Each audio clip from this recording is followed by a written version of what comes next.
आप देख रहे हैं स्टेट टुडे न्यूज। मैं हूं आपके साथ हर्षिता। ये करते हैं खबरों की शुरुआत।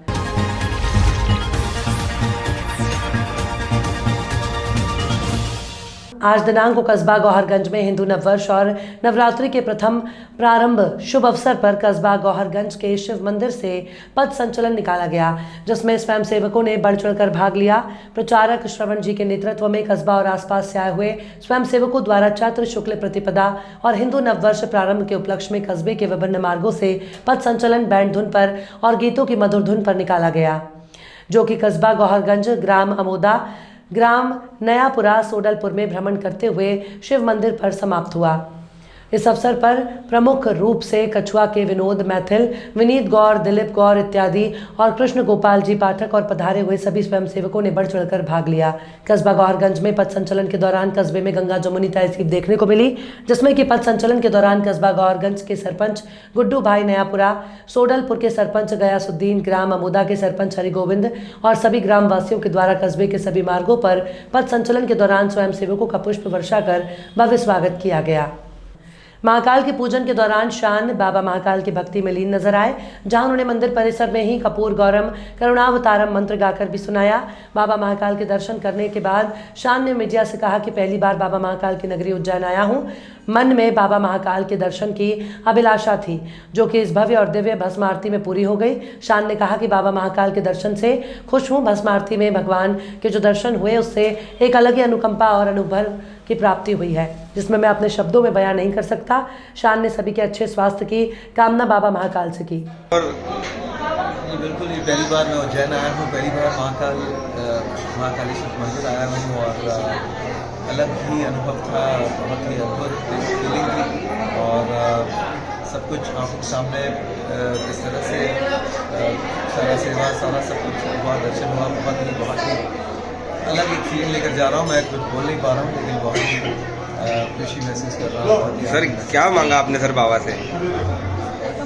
बहुत सारे चेहरे सब अपने जितने जिनको याद कर पाया सबके चेहरे आंखों के सामने रखा और सबके लिए अच्छा हो, अच्छी सेहत हो और जो भी चाहे सब मिले।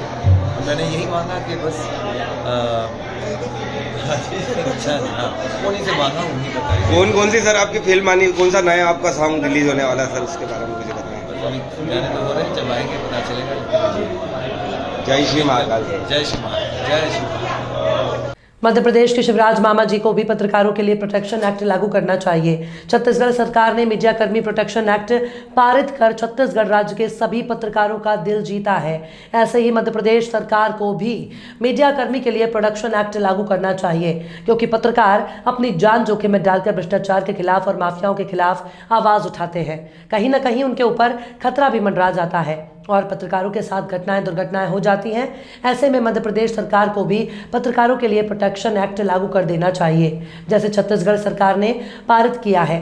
छत्तीसगढ़ सरकार ने अधिमान्य सहित ग्रामीण क्षेत्रों से आने वाले पत्रकार जिसमें 6 महीने में 3 लेख लिखे, उनके लिए भी ऐसा एक्ट लागू किया गया है, जिससे पत्रकार और पत्रकार के परिवार को न्याय मिल सके और दोषियों को कड़ी से कड़ी सजा मिल सके।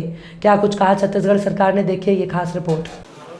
आज विधानसभा के लिए ऐतिहासिक दिन और पूरी छत्तीसगढ़ के लिए ऐतिहासिक और हमारे पत्रकार साथियों के लिए बहुत ही अविस्मरणीय दिन रहा है, क्योंकि आज छत्तीसगढ़ मीडिया कर्मी सुरक्षा विधेयक न केवल प्रस्तुत हुआ बल्कि पारित भी हुआ है। हमारे पत्रकार साथी जो अपने जान जोखिम में डालकर अंदरूनी क्षेत्रों में जाकर खबर लाते हैं, बहुत सारे ऐसे लेख भी लिखते हैं जिससे उनको, उनके परिवार के लोगों को खतरा बढ़ जाता है। साथ ही जनहानि साथ धनहानि की भी संभावना बन जाती है। ऐसे में जितने भी हमारे पत्रकार हैं, चाहे वो इलेक्ट्रॉनिक मीडिया को हो, चाहे प्रिंट मीडिया को हो, चाहे पोर्टल के हों, सभी साथियों के जो ऑफिस में जो काम करते हैं वो भी और जो गांव में काम करते हैं उनके लिए भी न केवल अधिमान्यता पत्र जारी करने का बल्कि उसे रजिस्ट्रेशन कराने की, जिसको अधिमान्यता पत्र नहीं है और कोई प्रेस यदि कहता है कि हमारे साथ में है और जो लगातार उसमें 6 महीने के अंदर में 3 लेख लिखे हों, या स्टोरी की हों, ऐसे लोग हैं जिसको इस सुरक्षा मीडिया कर्मी सुरक्षा कानून के दायरे में लाया गया है ताकि पत्रकारों के सुरक्षा हो सके। यदि उनके साथ कोई शासकीय कर्मचारी यदि दुर्व्यवहार करते हैं या फिर उनकी शिकायत के लिए भी एक समिति बनी है जिसको बहुत अधिकार संपन्न बनाया गया है, तो प्रदेश स्तर पे होगा और उसमें पत्रकार भी होंगे उसमें अधिकारीगण भी होंगे, तो वो सब मिल के 6 लोगों की समिति बनेगी जिसके माध्यम से उसे सुनवाई की जा सकेगी और आवश्यक निर्देश भी दे सकेंगे और दंड भी का प्रावधान है। यदि उससे संतुष्ट नहीं होते तो अपील की भी प्रावधान रखा गया है। लेकिन यदि कोई गलत शिकायत करता है तो उसके भी उसमें दंड के प्रावधान रखे गए हैं। तो इस प्रकार से देश में इसकी चर्चा भी थी, प्रदेश में इसकी बहुत दिनों से प्रतीक्षा थी। मैं इस अवसर पर जस्टिस आफ्ताब आलम जी, सुप्रीम कोर्ट के सेवानिवृत्त न्यायाधीश आफ्ताब आलम जी की अध्यक्षता में एक प्रारूप समिति बनी थी जिसके सदस्य न्यायमूर्ति सेवानिवृत्त श्रीमती अंजना प्रकाश जी, उच्चतम न्यायालय के वरिष्ठ अधिवक्ता श्री राजू रामचंद्रन जी, वरिष्ठ पत्रकार आज हमारे बीच में नहीं हैं ललित सुरजन जी, श्री प्रकाश दुबे जी। पुणे के कोलते परिवार ने श्री शनि मंदिर मंगलनाथ काल भैरव हरसिद्धि माता मंदिर में भी सीजन के पहले हापुस आम का भोग लगाया। इसके साथ में शुद्ध स्वर्ण और शुद्ध रजत वर्ग से जड़ित एक अलग हापुस आम की पेटी श्री बाबा महाकाल को अर्पित की। पुणे के निवासी महाकाल जी के परम भक्त डॉक्टर सागर साधना साराध्य साध्या कोलते द्वारा गुड़ी पड़वा के शुभ अवसर पर बाबा श्री महाकाल जी को 1.25 लाख रुपए के 1008 हापुस आम का भोग लगाया गया। महाकाल पूरे भारतवर्ष में हिंदू संस्कृति के हिसाब से भगवान महाकालेश्वर के आंगन में गुड़ी पड़वा का महापर्व हर साल बनाया जाता है। इसी अवसर में हमारे पुणे के सागर कोलते जी द्वारा इस बार 1.25 क्विंटल आम का भोग सायंकाल आरती में लगाया गया। इसी प्रकार शिवरात्रि में ड्राई फ्रूट का भोग लगाया गया। हमारे अनन्य भक्त सागर कोलते जी हर बार अपने भगवान महाकाल महाराज को अपनी ओर से हर वार त्योहार पे उत्साह से भगवान के लिए ड्राई फ्रूट, वस्त्र, भगवान महाकालेश्वर मंदिर में दान, स्वर्ण दान, चांदी का दान करते रहते हैं। और इसी प्रकार गुड़ी पड़वा पर उन्हें 1.25 क्विंटल आम का भोग लगाया। वो भोग लगाने के पश्चात मंदिर प्रांगण में उसका जो भी श्रद्धालु हो उनको वितरित किया गया। करेरा में विगत दिनों SKF प्रोडक्शन और पीहू फिल्म्स द्वारा बनाई जा रही शॉर्ट फिल्म एक सपना अपना भी की शूटिंग संपन्न हुई। प्रख्यात फिल्म निर्देशक साहिल खान ने बताया कि इस फिल्म की कथा एक गरीब परिवार के जीवन पर आधारित है।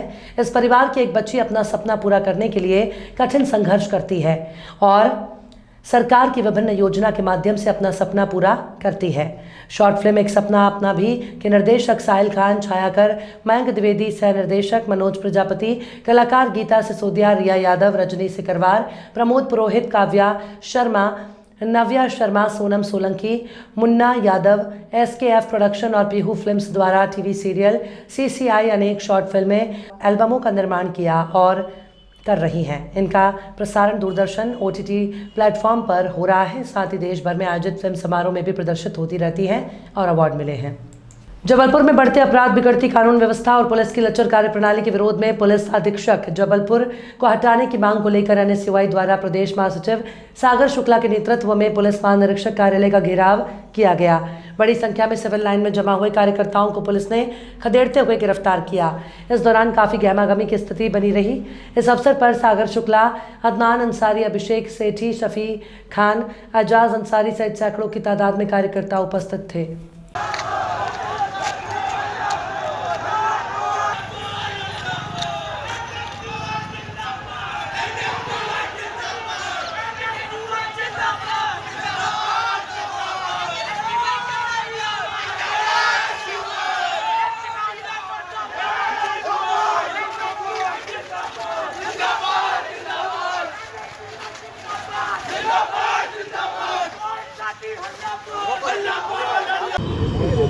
जी जिस मध्य प्रदेश के बच्चों को भांजियों से जो भांजिए कहते हैं, उन्हीं भांजी के साथ जब गलत काम होता है, गलत काम होने के बाद पीड़ित पक्ष जब संबंधित थाने जब अपनी रिपोर्ट दर्ज कराने जाता है तो उन्हें कार्रवाई के नाम पर जो उन्हें वहां बैठलवा के, उन्हें भगा के जो उनका समय बर्बाद किया जाता है, इसके विरोध में आज जबलपुर एनएसयूआई द्वारा एसपी कार्यालय के बाहर मध्य प्रदेश के मुख्यमंत्री शिवराज सिंह चौहान का पुतला दहन किया गया है। और पुतला दहन कराने के बाद हमने मीडिया के माध्यम से ये मांग की कि जल्द से जल्द आदिवासी बच्ची को न्याय दिया जाए, उसे और जो आरोपी है उन्हें सजा दी जाए। Rahul Baghel, national spokesperson, NSUI.